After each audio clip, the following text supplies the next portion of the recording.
Bonjour, ici Andrew McInerney, directeur artistique du Studio de musique ancienne de Montréal. Il me fait plaisir de vous présenter les entretiens pré-concert de notre saison spéciale 45e anniversaire. Bonjour, je m'appelle Marie-Christine Trottier, je suis musicienne. J'anime une émission de musique sur Ici Musique, toute une musique chaque soir de la semaine.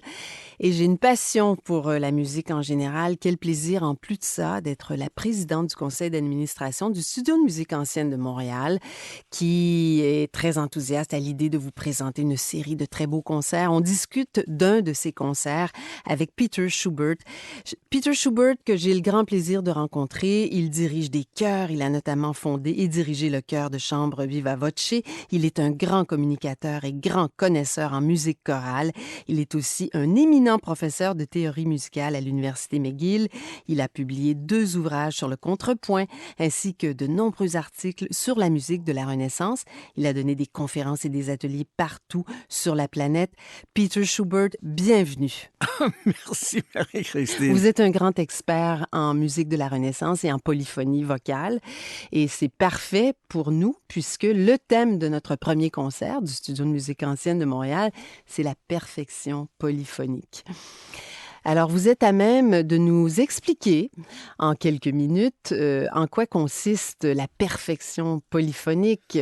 Du moins pour les textes sacrés, la voix humaine est essentielle. OK. D'abord, il faut dire que je ne crois pas à la perfection polyphonique. Ça, c'est un concept qui est très récent et je ne vois pas l'utilité d'une telle conception parce que c'est comme a dit Jorge Luis Borges dans une histoire qu'il a racontée, que la gloire est une incompréhension.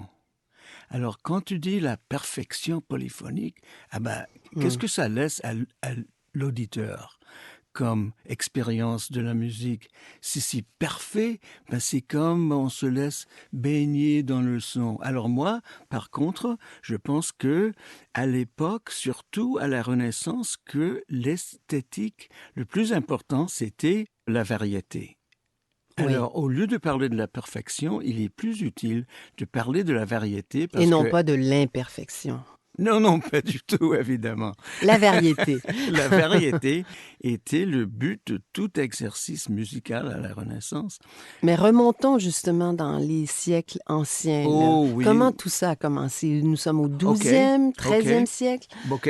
Le but de cette musique, c'était d'énoncer les textes liturgiques. Alors, il fallait absolument, à telle date, dire certaines Ave Maria, toutes sortes de choses qui étaient pour le jour même. Et puis, il y avait d'autres textes qu'il fallait énoncer tous les jours, comme le Magnificat. On chantait les 150 psaumes chaque semaine. Incroyable. Et tous les jeunes savaient par cœur tous les textes. Mais alors, le travail du compositeur, c'était de mettre en musique ces textes qui étaient dictés par l'Église. Alors, il fallait trouver un moyen de rendre ces textes plus ornementés. C'était comme les tableaux dans l'Église qui dépeignaient les éléments dans la vie du Christ, tout ça. Il fallait que ce soit un peu agréable à écouter aussi. C'est ça. Alors, juste comme la peinture rend plus agréable les éléments de l'histoire, la musique, c'était la même chose pour les textes. Dans la Renaissance, c'était de mettre en valeur n'importe quel élément du texte, comme par exemple, on va entendre ça tout à l'heure, quand le texte dit que la personne monte, par exemple, à l'ascension, la monte dans les cieux. Il faut que la musique monte aussi. Exactement, on fait monter les gammes. C'est une métaphore, mais c'est puissant. Mais c'est très puissant parce que ça fait penser à l'auditeur. Le la, ça monte et ça fait l'ascension dans les cieux. Mais vous êtes un éminent professeur de contrepoint. Parlez-nous de la technique contrapuntique. Comment est arrivé le contrepoint? Comment ces voix se sont superposées pour former un chant divin? Oui, alors ça, c'est très intéressant. Parce que d'abord, évidemment, on commence avec la mélodie. Alors le chant grégorien, c'est une note à la fois chantée par une personne ou plusieurs personnes, mais c'est une note à la fois. Alors qui a eu l'idée de chanter des notes différentes en même temps? Ça, franchement, c'est un mystère et c'est un miracle. Et alors, on a fait ça en pensant qu'il y avait des intervalles verticales qui étaient plus agréables que d'autres. Alors, il y avait des règles très sévères pour l'agencement des mélodies ensemble, que ça sonnait toujours bien à chaque moment. Et pour que chaque voix ait sa propre existence Oui, dans l'ensemble c'est des ça. voix.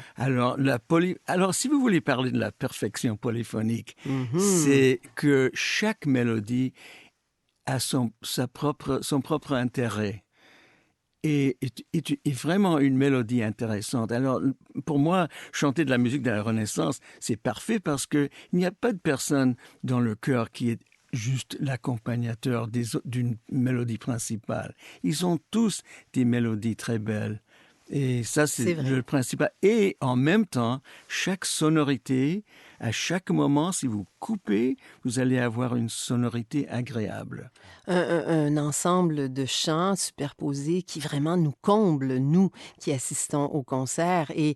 j'aimerais qu'on utilise, j'aimerais qu'on entende un extrait de musique qui reflète bien ce que vous êtes en train de nous expliquer. OK. Qu'est-ce que vous avez choisi? Alors, d'abord, j'ai choisi le motet Vidi Speciosam de Thomas Louis de Victoria.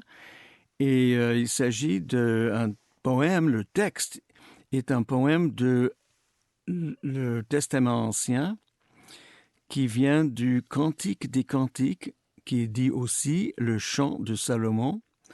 Euh, et là, il s'agit d'un poème biblique qui célèbre apparemment l'amour sexuel. Oh, Oui, mais qui a été interprété comme une allégorie de l'amour entre Dieu et son peuple.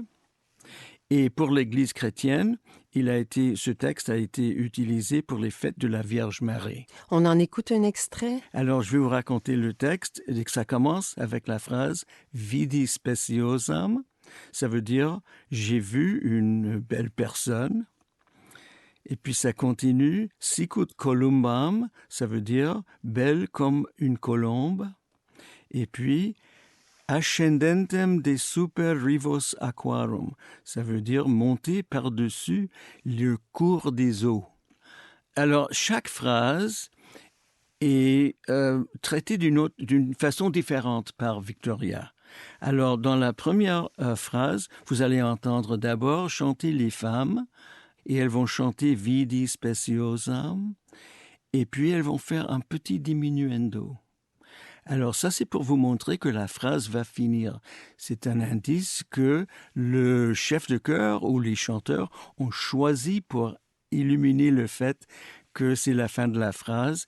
Et juste pendant ce diminuendo, les hommes vont entrer en bas et vont chanter la même phrase que les femmes, une octave plus bas. Alors là, vous avez le contraste entre les femmes et les hommes. Et ensuite, le texte raconte, c'est les femmes qui reprennent, et elles disent Sicut columbam, c'est comme une colombe. Ascendentem, alors là vous avez justement les gammes ascendantes pour ascendentem. Et puis là, ce n'est plus les femmes contre les hommes, mais c'est tout le monde ensemble qui chante ascendentem. Alors vous allez entendre ça tout de Mhm. suite.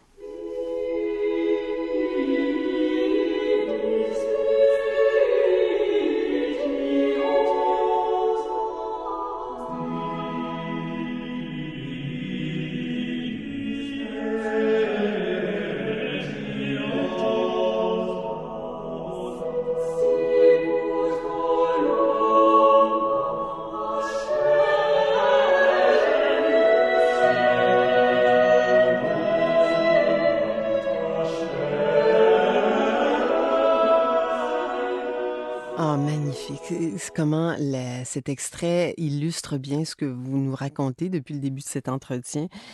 Peter Schubert, est-ce que vous aimeriez qu'on écoute maintenant un autre extrait? Oui, Alors une autre œuvre qui va être chantée le 29 septembre, c'est une œuvre de Lassus, qui est aussi un très grand compositeur de l'époque. C'est le Laudate Dominum. Et cette œuvre est complètement différente. Alors je parlais de la variété. Il y a toutes sortes de façons de présenter le texte. Et Vidi Speciosam, on a entendu les femmes contre les hommes, et puis tout le monde ensemble. Ici, Laudate Dominum, le texte raconte louez le Seigneur, toutes les nations, louez-le, tous les peuples. Alors, au début de cette œuvre, vous allez entendre chanter comme une foule de personnes qui disent « Laudate Dominum, Laudate Dominum ». De tous les coins, c'est les hommes, les femmes en même temps. Message universel. Oui, exactement, et que tout le monde participe.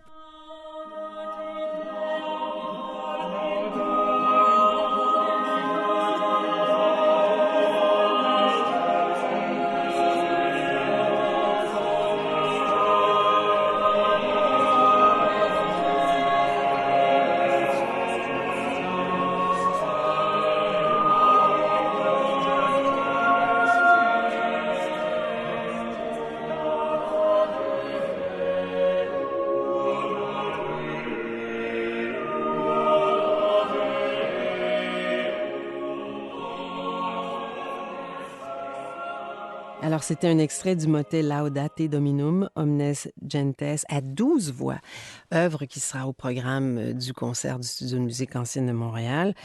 Et c'est très clair quand vous nous expliquez tout ça. Est-ce que savoir tout ça, M. Schubert, est-ce que ça participe au fait qu'on apprécie davantage cette musique? Je pense que il est très difficile. L'auditeur doit être un peu sensible et éduqué pour savoir qu'il faut suivre toutes les voix. Et il n'y a pas que les sopranos qui ont la mélodie, c'est qu'il faut écouter les basses, il faut écouter les ténors, il faut écouter les altos et laisser trimballer l'oreille dans toutes les parties. Alors c'est difficile pour nous. On a l'habitude de croire que la mélodie, c'est ce que chantent les sopranos et puis le reste est de l'accompagnement. Alors cette musique, vraiment, il faut beaucoup de concentration chez l'auditeur. Une musique exigeante, mais qui est merveilleuse à la fois. Je vous remercie beaucoup parce que notre écoute, le fait qu'on soit plus attentif aux 4 voix, eh bien, ça augmente notre plaisir.